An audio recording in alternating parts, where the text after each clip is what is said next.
आप सभी मित्रों को आशीष महाजन का सप्रेम नमस्कार। दोस्तों, आप सभी सकुशल होंगे और अपने अपने घरों में सुरक्षित होंगे। दोस्तों, क्या अब हमें नहीं लगता कि हमें हमारी पुरानी प्राचीन संस्कृति और सभ्यता की ओर लौट जाना चाहिए? अब हमें याद आती है उन दिनों की जब भरपूर प्रकृति लहलहाती थी। कोई भी व्यक्ति अकारण कभी किसी पेड़ को नहीं काटता था। जब हम गौ माता प्रत्येक घर के बाहर खड़ी देखते थे, अधिकांश गांवों में, शहरों में प्रत्येक व्यक्ति अपने घर के बाहर एक खला बनाता था और गौ माता को पालता था।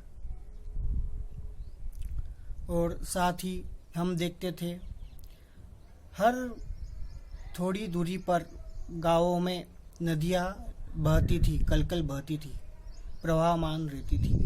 आज बड़ी बड़ी नदियाँ सूख रही है। हम अपने स्वार्थ के लिए प्रकृति से खिलवाड़ करते करते यहाँ तक आ पहुँचे हैं कि जो बड़ी बड़ी नदियाँ हैं वह अपने अस्तित्व को खोती जा रही थी। कुछ दिनों से घर में बैठने पर हमें पता लगा कि गंगा प्रदूषण मुक्त हो गई है, नर्मदा प्रदूषण मुक्त हो गई है और पक्षी खिलखिलाकर चहचहाने लगे हैं। तो दोस्तों, हमारे ही कारण तो वे अब तक अपने आप को किसी डर के कारण बाहर इतनी तरह अटखेलियाँ नहीं करते थे। और जो नर्मदा, गंगा, कावेरी, यमुना, सरयू प्रदूषण का भरपूर शिकार होती थी, वह हम लोगों के कारण ही तो था। क्यों न हम हमारी पुरानी परंपरा की ओर लौट चलें।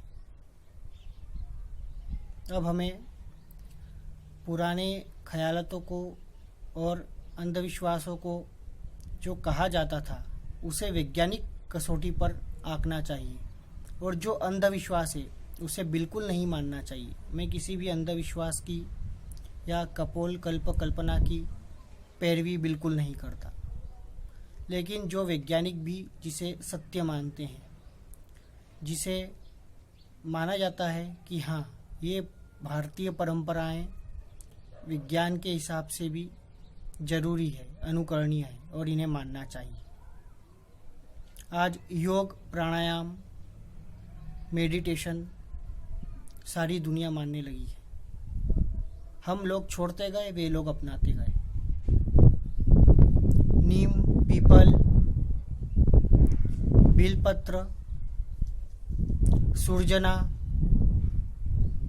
और रोग प्रतिरोधक क्षमताएं बढ़ाने वाली बूटियाँ, काढ़ा आज सब लोग मानने लगे हैं और उनका अनुसरण कर उनका काढ़ा बनाकर प्रयोग में लाने लगे हैं।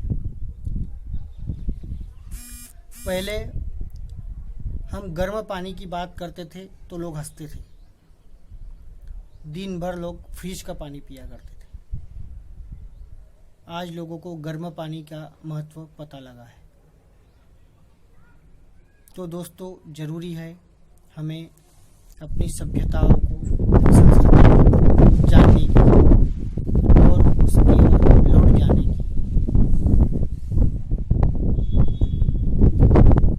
गीता, गंगा, गुरु, गौ और गायत्री को अपनाने की।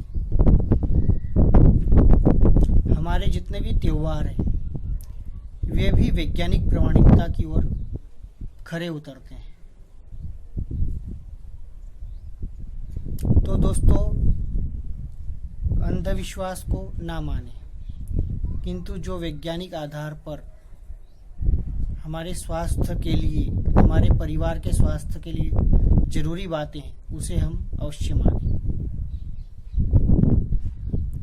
आओ हम लौटे अपनी प्रकृति की ओर, अपनी सभ्यता की ओर, अपनी संस्कृति की ओर, और फिर से हम जुड़े, भारत को विश्व गुरु बनाने के लिए आगे बढ़ें और अपनाएं हमारे पुरखों की परंपराओं को। इसके साथ दोस्तों सादर नमस्कार। आशीष महाजन।